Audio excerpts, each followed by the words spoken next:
All right, guys, so jumping straight into it, the first thing that I wish I knew before I started my eBay business many years ago is that I wish I understood the importance of picking an evergreen product. So what exactly is an evergreen product? So the definition is, being evergreen means that the product will have everlasting appeal. Products that are considered evergreen are things that people inherently need or desire, and they have no peak or off-peak season. I wish I understood the importance of picking the right product from the start. As you know, on this channel, I do a lot of product research videos. So the main thing I like to look at is the sell-through rate and the total market value in terms of how much money that particular product made in that month. But what I also needed to consider is whether or not that product was a everlasting product or an evergreen product. So this is a very important thing that you guys need to be aware of if you do want to start a business on eBay in 2021. It's always good to try and pick a product that's not necessarily affected by the seasons, because you don't want to waste your time and your efforts rising in the eBay search results just for your product to not be needed in the future. Try and find a product that's got a high sell-through rate, also has a high market value, but is also an evergreen product so that you can sell it year round. The items that I sell on my eBay stores now are the same items that I've been selling for the past 3 years. So always try and sell products that people are always going to need. So that's the first thing I wish I knew. Let's move over to the next one. So the next thing I wish I knew is that new eBay sellers are going to be subjected to eBay selling limits. So this is very important for anyone out there that wants to start a business on eBay, because you have to be aware that there's going to be selling limits placed on your account. But this is something that I wish I knew from the start, because at the start of my eBay journey, I ordered a lot of stock and I didn't realize that there was going to be a limit of what I could sell within that specific month. So I had a lot of stock sitting there that I wasn't able to sell. So this is very important for everyone out there that wants to start a business on eBay to know that there's going to be limits. So always order the amount of stock that you're going to be allowed to sell on that specific eBay account. Don't order more, because you never know when eBay is going to extend that limit. So this was a very important thing that I wish I knew at the start of my journey. But at the same time, you are going to be able to get your eBay selling limit increased. So you shouldn't let this put you off. Every new seller on eBay is going to be subjected to an eBay selling limit. And this is only because eBay wants to be able to monitor what the new seller is selling on their platform and be able to see their selling habits before they give them a higher allowance. So this is something that I wish I knew sooner, because I would have been able to request a higher selling limit sooner rather than later. So I hope that helps anyone out there. Let's move over to the third thing that I wish I knew before I started my eBay business. So the next thing that I wish I knew before I started my business on eBay is that I needed to set realistic goals. So when it comes to building a business on eBay, a lot of people think it's easier than what it is.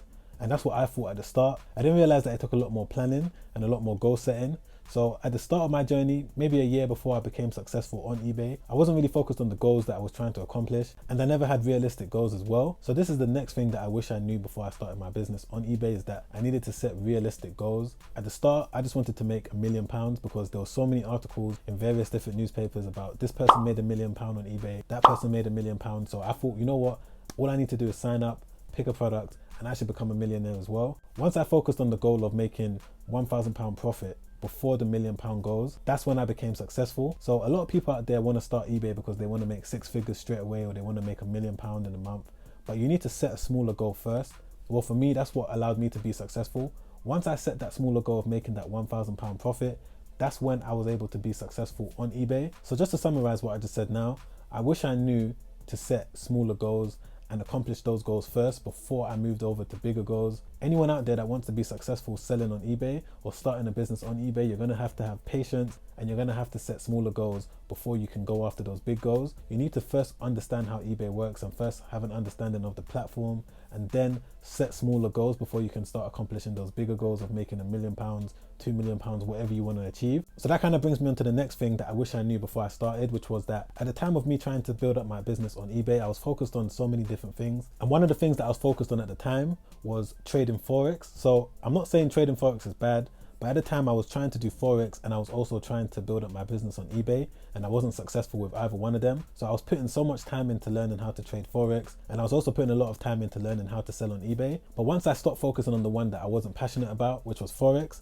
I was able to thrive and build my business on eBay and become a success. The one tip I want to give you guys is to focus on at least one of them and try and focus on the one that you have more passion for. So for me, that was building a business on eBay. I've been buying on eBay since I was in secondary school, and I had a passion for the platform and how people was able to become millionaires from selling on eBay. But due to the fact that I lost a lot of money trading Forex, I thought to myself, let me focus on building a business on eBay. The more and more I can build my business on eBay, the more I'm actually building an asset that I can eventually sell in the future. So this is something that I wish I knew at the beginning as well. I wish I knew and I was aware that I could actually sell my eBay store and sell the business that I was working on. If I knew this at the start, I would have put a lot more energy, a lot more time, and a lot more effort into making sure that it was a fully functioning business. So hopefully this helps any one of you out there. So let's move over to the next thing that I wish I knew before I started my eBay business many years ago. From all the messages that I get in my Instagram DMs and sometimes in the comments as well on YouTube, a lot of people have the notion that selling on eBay is tax-free, when that's far from the truth. The taxes that I have to pay every single year for my eBay business: corporation tax, I have to pay that once a year. I have to pay quarterly VAT. I also have to pay taxes for my employees and also taxes for myself when I pay myself. I have to pay dividend taxes. I have to pay import fees when I'm importing stuff from China. So there's various different taxes that I have to pay. So just to let you guys know, you're only gonna have to start paying VAT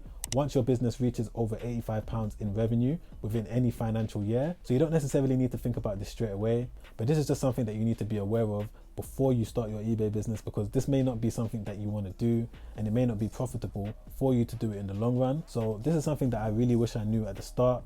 It was only until a year into my business, once I reached £85,000 in revenue, that I realized that I had to start charging VAT on all the sales that I made, and HMRC was going to come and collect that money from me. So that's mainly for all the UK sellers. But even if you're based in the US or Australia, Canada, Sri Lanka, wherever you're based, you're going to have to pay some form of taxes. So it's always good for you to go and do the research on what taxes you're going to have to pay once your business starts growing, just so that you can implement it into your business plan and you can generally be aware of it before you start selling, so that maybe you can look for a cheaper supplier, or just so that you can save the money so that when tax season does come around, you're able to pay it. A lot of new sellers that contact me that are selling on eBay don't realize that they have to pay some form of taxes, and when it's time for them to pay their tax bill, they haven't saved any of the money.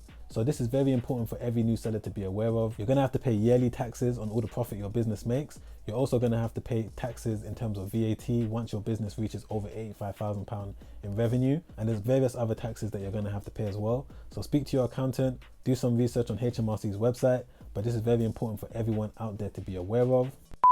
So I got one more bonus tip for you guys, and this is something that I wish I knew way before I started my business, because it's very important and it's really helped me out till this day, which is that it's important to try and get a credit card as soon as possible, and not just any credit card. Try and get a credit card that you're able to get points on. So I've got various different credit cards that I use for my business, but I've got one main credit card, which is the Amex Gold credit card. And the reason why I wish I knew about this from the start of my journey is that all of the invoices that I get, whether it's my eBay invoice or my advertising invoice, for example, Google ads, Facebook ads, or just any general invoice that I get as a business owner, it's very important for you to put those expenses on a credit card, because you're able to get points on those cards. So now that I've put all these expenses on my Amex card, I'm able to travel for free. I'm able to deduct things off things that I want to buy.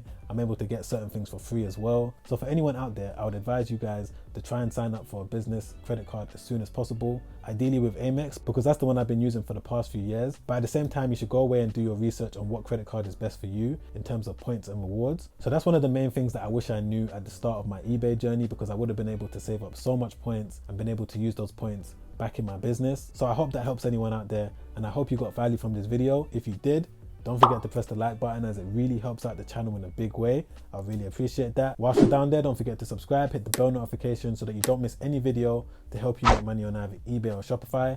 Don't forget to add me on Instagram as well. Comment down below and let me know if you're making any of these mistakes, or just comment down below and let me know what you thought of the video. I'd love to hear from you. All right guys, I'll see you next week. Make sure you stay safe out there. Peace.